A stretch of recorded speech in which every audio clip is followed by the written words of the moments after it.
the AP Towns, we know that the OML is perpendicular to our IR. We are using a 30-degree cauted angulation on the tube. If we can't get that patient's chin down far enough, luckily Scully here can do whatever we ask of him. We can use that IOML, which is a little inferior, to alleviate some of that pain that the patient might be having in trying to get the correct position. But once we either use the OML perpendicular IOML, we should have a nice and centered.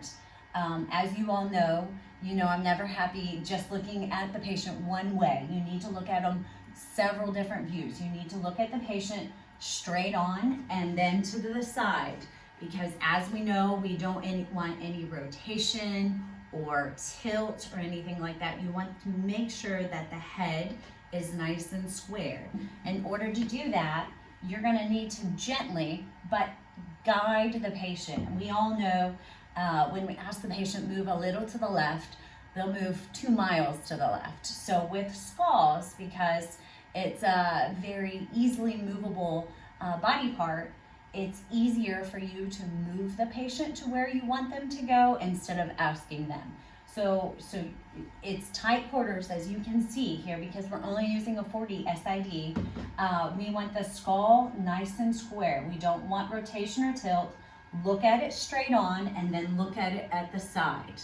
So as you can see in your book on page 413, the skull should be nicely centered.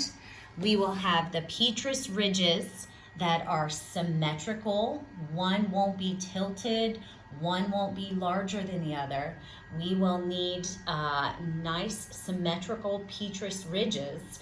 And if we have those lines correctly positioned, correctly perpendicular to the IR, we should see the posterior portion of the sella turcica going through the foramen magnum. And I know that this is not the most ideal, but if you look at your pictures closely, you'll be able to see the posterior part of the sella turcica, which is called the dorsum celli, and the posterior clinoids projecting through that foramen magnum.